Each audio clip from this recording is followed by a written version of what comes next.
Qué rollo, quiero mandar un saludo a mi amigo Goodfella de parte de tu amigo Jaime Munguía. Un abrazo, carnal. Ánimo. All right, man. Let's talk about Tank. Now, now people, hearing that it's a financial discrepancy allegedly with Tank, and he wanted a lot of money to fight Lamont Roach, and PBC don't have the money to give him, but they have the money to give Canelo to fight Berlanga. Now you got people saying that Tank need to step it up. Tank need to fight top fighters. This nigga 30 years old. He had his whole 20s to fight top fighters, and that's when you're supposed to do it. You're supposed to take them chances when you're young. You're supposed to take them chances when you're young and able. Because when you're able to take them chances when you're young and able, your body able to handle it, so you build up seniority, you know what I'm saying? And then you get, a little bit over 30, about 31, 32, 33, then you can start picking and choosing your opponents because you put the work in. It's no different than being in a seniority shop or a union shop. It's no different. It's literally no different. It's no different. Do all the hard work, take the bullshit schedule early on, put your time in, get all the OT while you can, while your wage is low, as your wage is high, rise, you being with the company, and, you get seniority, then you get more money, then you can turn down the OT, and then, because you're making more money, and you can put your time in, get the shift you want. And Tank Davis ain't never put his work in. He ain't never put his work in. And now people asking him to put his work in at 30. Right now is the last opportunity for him to fight top fighters. While he at his peak at 30 years old, he gonna notice his body gonna start slowing down, and that's what's supposed to happen as you get there. But your mind supposed to get sharper from the experience. What experience he got? The activity ain't where it's supposed to be at. Yeah, that activity is not where it's supposed to be at.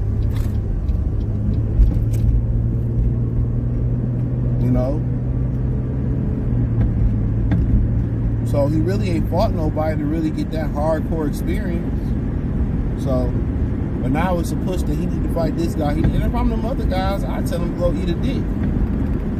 That's what I tell him. Real spill. I tell them dudes I tell Tank go eat a dick.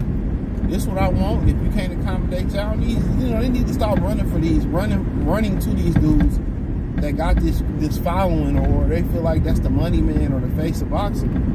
This shit don't happen on their time, and then, when you want to come to the table and make a fight, you want to lowball people. No, it got to happen on my terms, or it got to happen on how I want it. If not, keep it moving. I don't need you. Real talk. These niggas don't need Tank.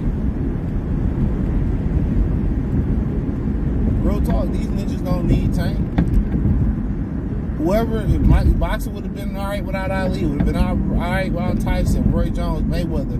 One monkey don't stop this show. Real talk. No Teofimo Lopez. Real spill. But now everybody, he need to step it up. He need to fight. Why would I? When you paying me all this money to fight guys that I know I'm going to win. Now you probably, to get the same amount of money, or a little bit more, maybe even a little bit less, now you want me to fight guys that I don't want to fight because I think I may lose. And on top of that, he talk a lot of shit about those guys in particular. He talks a lot of shit about those guys in particular. He talks a tremendous amount of shit about those guys.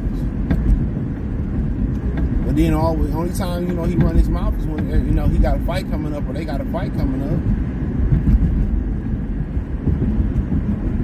I wouldn't pay him a bunch of money to fight Lamont Roach. Are you stupid?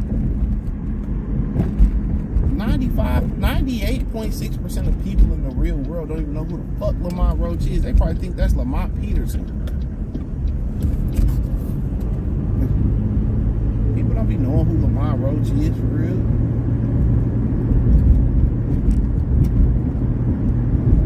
Keep it funky. There's no disrespect to him. But now it's an outcry for Tank to go in there and fight the absolute best.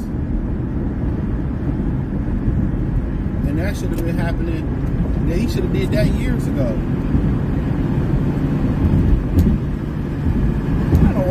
always racing the Jeep. But it don't matter.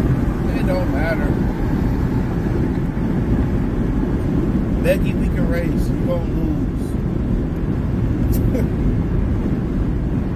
All these people with these Dodge Jeeps think they the shit. Like, boy, I used to watch them make them cars. If you knew what I knew. Beth.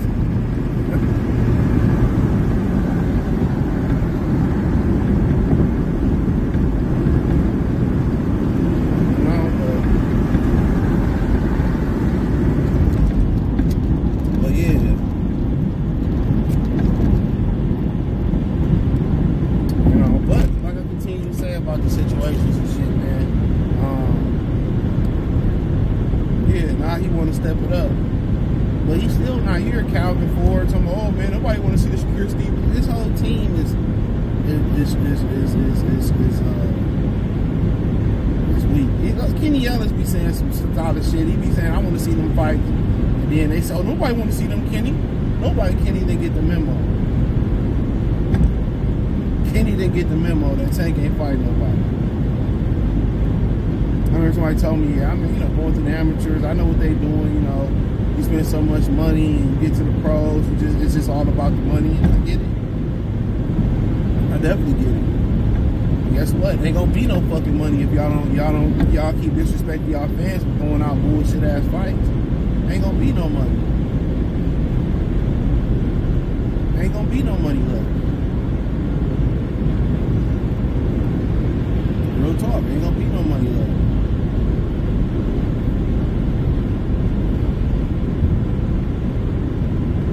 Tank want to get up there. I want to get up, get out, and get something. He still ain't gonna fight nobody, bro. They gonna probably, come to some type of compromise. He gonna fight Lamont Roach and, hope Isak Cruz beat Rayo and then fight Isak Cruz and something like that. That's probably what's about to happen. And now people starting to see. I don't know why y'all be coming to the table so late. PBC done did this with every fighter they had. I don't understand why people don't be seeing it. I guess because they don't want to see it.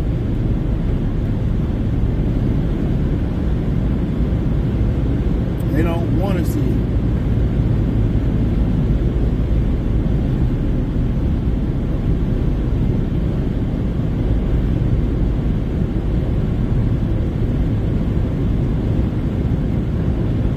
They don't want to see it.